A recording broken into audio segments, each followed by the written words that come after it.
कृष्णा। मैं एसएम कथूरिया आप सबका वैदिक प्रेडिक्ट में स्वागत करता हूं। माफ़ करना, थोड़ी सी आवाज़ में ज़रूर कमी है, कुछ गले में खराब है।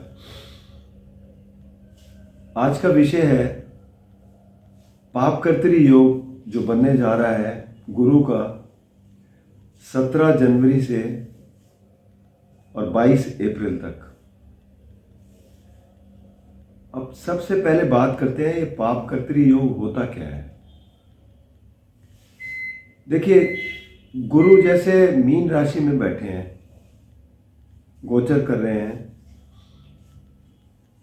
इसके जो एक घर पिछला यानी कि कुंभ राशि, इसमें 17 तारीख को शनि का गोचर हो जाएगा, शनि एंटर हो जाएंगे। और एक घर आगे वाला यानी कि मेष राशि में राहु बैठे हुए हैं। राहु वक्री चल रहे हैं, शनि मार्गी चल रहे हैं। तो क्या होता है कि जब दो क्रूर ग्रह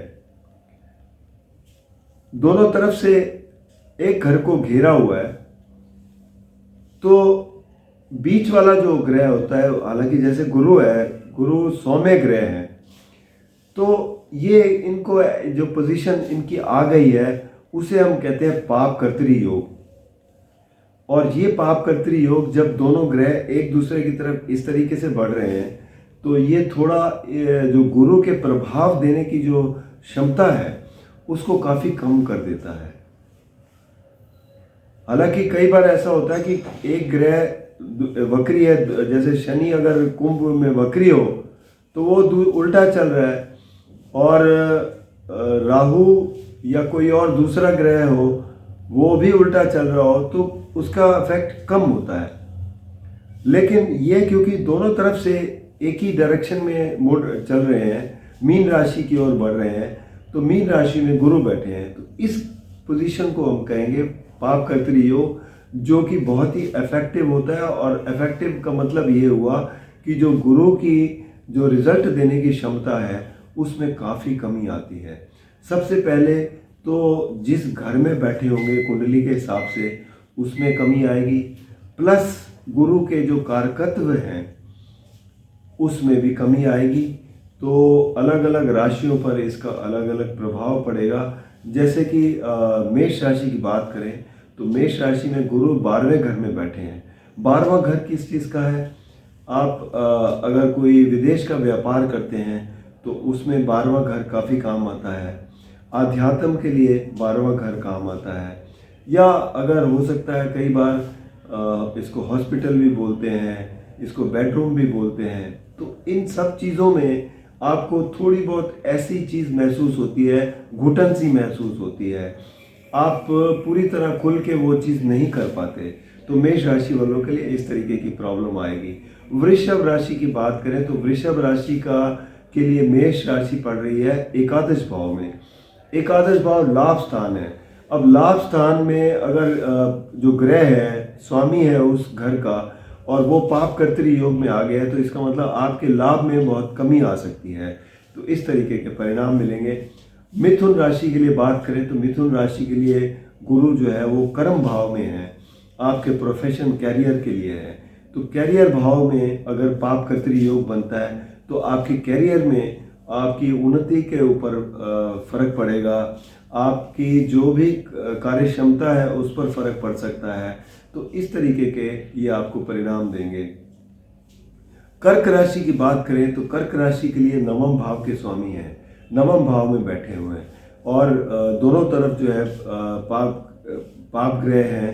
तो आपको जो भाग्य से जो कुछ मिलना था उसमें थोड़ी कमी आएगी, खासकर 17 जनवरी से लेके 22 अप्रैल तक। तो इस तरीके के आपके परिणाम हैं। अब बात करें सिंह राशि की, तो सिंह राशि के लिए गुरु जो है वो 8वें घर में बैठे हैं। 8वें घर में पापकर्त्री योग बनता है, तो इसका मतलब ये है कि आपको कोई जो ससुराल पक्ष से प्रॉब्लम आ सकती है। आप गाड़ी चलाते हैं तो कोई दुर्घटना का योग ना बने, इस बात का आप ख्याल रखें। स्वास्थ्य का ख्याल रखें। तो इन सब चीज़ों में आपको दिक्कत आ सकती है। इसके अलावा अब बात करें कन्या राशि की, तो कन्या राशि के लिए सप्तम भाव में पाप का योग बन रहा है। तो सप्तम भाव जो है वो आपके पति पत्नी का होता है या आपके बिजनेस पार्टनरशिप का होता है। तो यहाँ पर अगर पाप कर्तरी योग में हो गुरु, तो इसका मतलब है इन दोनों एरियाज़ में आपको थोड़ा ज़्यादा सतर्क होकर चलना पड़ेगा, ध्यानपूर्वक चलना पड़ेगा कि आपसे कोई ऐसी गलती ना हो जिससे आपकी पार्टनरशिप में कोई प्रॉब्लम आए, या आप बाहर के लोगों से जो डील करते हैं उसमें डीलिंग में प्रॉब्लम आए, घर में पत्नी के साथ कोई झगड़ा हो, इन बातों का ध्यान रखिए। इसके बाद तुला राशि के लिए ये जो है गोचर छठे भाव में हो रहा है, और छठे भाव में जो अगर ये पाप कर्तरी योग बनता है तो यहाँ पर आपको ये स्वास्थ्य से संबंधी परेशानियाँ दे सकता है, या आपका कोई किसी से झगड़ा हो, उन बातों को ध्यान रखें। और कोई कर्जे वगैरह में है तो उसमें दिक्कत आ सकती है। तो इन सब चीज़ों का आपको ध्यान रख के चलना पड़ेगा। बाकी आप बात करें वृश्चिक राशि के लिए, तो वृश्चिक राशि के लिए ये बन रहा है आपके पंचम भाव में।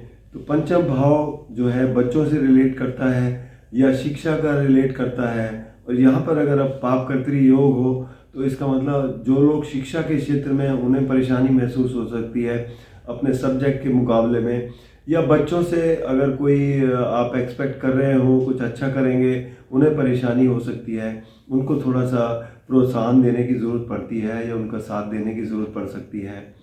इसके अलावा जो बात करें अगर आपके धनु राशि की, तो धनु राशि के लिए चौथा घर आ रहा है पाप कर्तरी योग में। चौथा घर संबंध रखता है माँ से। माँ की सेहत का ध्यान रखें। प्रॉपर्टी का कोई मामला है उसमें परेशानी ना हो, एक बार अच्छी तरह रिव्यू कर लें अपने डिसीजन को। और ऐसे ही आपको देखना पड़ेगा, अपने कोई वाहन वगैरह कुछ खरीदना है या कुछ भी करना है उसमें बस आपको देख के चलना पड़ेगा। इसके अलावा मकर राशि की बात करें तो मकर राशि के लिए ये पाप कर्तरी योग बनेगा तीसरे घर में। तीसरे घर में पाप कर्तरी योग बनता है तो आपकी जो काम करने की क्षमता है उसमें फ़र्क पड़ता है। आपके जो स्किल है, जो दिखाने की क्षमता है, या आपके जो रोज़मर्रा के लोगों से मिलने जुलने के लिए है, उसमें थोड़ी सी परेशानियां आ सकती हैं। छोटी मोटी यात्राओं से भी परेशानियां आ सकती हैं। भाई बहनों के साथ थोड़े से मनमुटाव हो सकते हैं। इन सब बातों का ध्यान रख के चलिए। इसके अलावा अब बात करें कुंभ राशि की, तो कुंभ राशि के लिए दूसरे घर में हो सकता है धन भाव है, परिवार का भाव है। इन दोनों जगह अगर कोई दिक्कत आती है तो आपके लिए यहाँ भी कुछ ना कुछ परेशानियों का सामना करना पड़ सकता है, जैसे कि धन रुक जाए आता हुआ, या परिवार में कोई मनमुटाव हो जाए। इस बात का ध्यान रखें। खाने पीने का भी ज़रूर ध्यान रखना पड़ेगा। मीन राशि वाले अगर हैं तो मीन राशि तो आपका लग्न हो गया, राशि स्वामी हो गए, तो ये पाप कर्तरी योग में हो तो एक तो आपको स्वास्थ्य में दिक्कत देता है, बाकी आपके हर फैसले में कोई ना कोई परेशानी महसूस होती है, और ऐसा लगता है कि कुछ घुटन सी महसूस हो रही है। जहाँ भी कोई काम करने जाते हैं रुकावट आ जाती है। इन सब बातों को अगर आप देखें तो ये इस तरीके के आपको परिणाम देखने को मिलते हैं। इसके लिए आप सबसे अच्छा एक उपाय करें, बृहस्पतिवार को पीली चीज़ों का दान करें और भगवान विष्णु की आराधना करें। विष्णु सहस्त्र नाम का जाप करें और मंदिर में जाकर ज़रूर आप केले वगैरह बांटें, और साथ में अगर केले का पेड़ लगा हो तो उसमें जल वगैरह दें। इन सब चीज़ों से छोटे छोटे उपाय हैं, इन सब से आपको लाभ मिलेगा और आपकी जो कुछ जो दिक्कतें आ रही हैं वो कम करने में सहायता मिलेगी। बाकी जो है जो रिज़ल्ट जैसे मिलने हैं उस हिसाब से मिलेंगे ही, लेकिन उपाय करने से फ़ायदा ज़रूर होता है। व्यक्तिगत रूप में फिर भी अगर आपको कोई लगे कि कोई समस्या आ रही है तो आप नीचे दिए गए नंबर पर संपर्क कर सकते हैं, vedicpredict.com पर लॉगिन कर सकते हैं। और इतना ज़रूर कहूँगा कि अगर आपने चैनल को सब्सक्राइब नहीं किया तो कृपया सब्सक्राइब करके बेल आइकन ज़रूर दबा दें ताकि आने वाली वीडियो की नोटिफिकेशन मिल जाए। और अगर आपको वीडियो पसंद आए तो शेयर ज़रूर करें ताकि दूसरे भी इसका लाभ उठा सकें। धन्यवाद।